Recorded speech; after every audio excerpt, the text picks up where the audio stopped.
যারা আমাকে বলেন আপু আপনি তো সারাক্ষণ শুধু রান্নাবান্নার ভিডিওই দেন, একটু তো পারেন বাইরে গিয়ে ঘোরাঘুরি করে সেই ভিডিওগুলো আপলোড করতে। তো তাদের উদ্দেশ্যে আজকে বলছি, প্রথমত আমার বাইরে যেতে একদমই ভালো লাগে না। সপ্তাহে 7 দিনই তো গাধার মতো খাটতে হয়, একটু যে শুক্রবারে বের হব সেটাও কি হয়? শুক্রবারে আরো বেশি বেশি কাজ করতে হয়। আর আমরা যারা গৃহিণী আমরা কিন্তু একমাত্র ভালো জানি যে শুক্রবারের দিন আসলে আমাদের কেমনটা লাগে। দেখা যায় সারাদিন কাজ করার পর না শরীরটা অনেক বেশি ক্লান্ত হয়ে যায়, তখন আর বাইরে বের হওয়ার একদমই ইচ্ছা করে না, মনে হয় শুয়ে থেকে একটু রেস্ট নেই। তো যাই হোক, আমি হচ্ছে খুব বেশি দরকার না হলে বাইরে বের হই না। আর এদিকে দেখেন আমার চশমাটা আসার সময় ঠুস করে ভেঙে গেছে, আর আমার একটু চোখের সমস্যা আছে, তো সেই কারণে আমাকে চশমা ব্যবহার করতে হয়।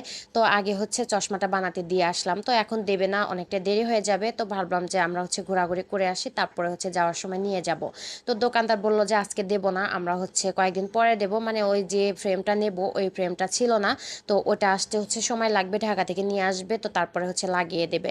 তো যাই হোক তার কাছে দিয়ে তারপরে আমরা হচ্ছে চলে যাচ্ছি মোহনায়। আমার দুইটা ছেলের পছন্দের জায়গা হচ্ছে মোহনা, বাইরে বের হলে শুধু মোহনায় যাবে, মোহনা ছাড়া আর কোনো জায়গাতেই যাবে না।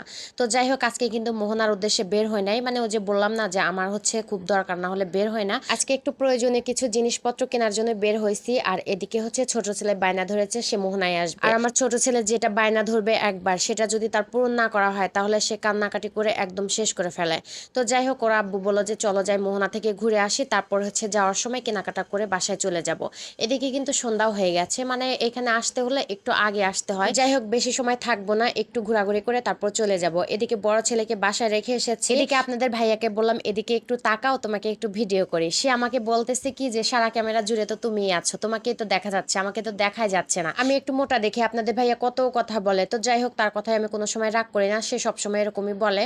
তো যাই হোক এদিকে হচ্ছে মোহনায় চলে এসেছি, আর এটা হচ্ছে 3 নদীর মোহনা, পদ্মা মেঘনা আর হচ্ছে ডাকাতিয়া নদীর মোহনা। আর এই জায়গাটার আর একটা নাম আছে, সেটা হচ্ছে বড় স্টেশন। তো যাই হোক প্রচুর পরিমাণ গরম লাগতেছিল, তো আপনাদের ভাইয়াকে বললাম একটু আইসক্রিম কিনে দাও। তো আইসক্রিম খাওয়া দাওয়া শেষ, এখন হচ্ছে চলে এসেছি আচারের কাছে। আর যেখানে আচার দেখবো না কেন আমাকে কিনে দিতে হবে। আপনাদের ভাইয়া আবার অনেক বকা দেয়, মানে আচার কিনে দিতে চায় না, মানে বাহিরে আসলে না এগুলা খাবার একদমই খেতে দিতে চায় না। তো যাই হোক দুঃখের বিষয় আচারের দোকানটা ছিল না। এদিকে হচ্ছে আপনাদের ভাইয়া পাপড় কিনে দিল, তো পাপড় খাচ্ছি। এদিকে খেয়াল করেছেন নাকি আমার ছেলেটা কিন্তু অনেক সুন্দর একটা ডান্স দেখিয়েছে, মানে ডান্স করতেছে কি কারণে আমি বলি, ওই যে খেলনার দোকান দেখছে না, ওই খেলনার দোকান দেখে ডান্স করতেছে, আমাকে খেলনা কিনে দিতে বলতেছে। তো আমি আসার সময় বলেছি যে তুমি যদি মোহনায় যাও তাহলে কোনো রকমের খেলনা কিন্তু আমি তোমাকে কিনে দেবো না, কারণ আমার ছেলেটা না খেলনাগুলো একদমই রাখে না। এখন যে খেলনাটা কিনে দেবো ওইটা রাতের মধ্যে ভেঙে ফেলবে, এত দুষ্ট দুষ্ট। তো যাই হোক ছেলের ডান্স করা দেখছেন তো, এখন হচ্ছে ওই যে দেখেন কি পরিমাণ হচ্ছে ডান্স শুরু করে দিয়েছে নৌকার মধ্যে, এদের একটু ভয়ও নাই। ডান্স করতে করতে যদি নৌকাটা ডুবে যায় তাহলে কি হবে? তো যাই হোক আমাদের কিন্তু খাওয়া দাওয়া ঘোরাঘুরি শেষ হয়ে গেছে,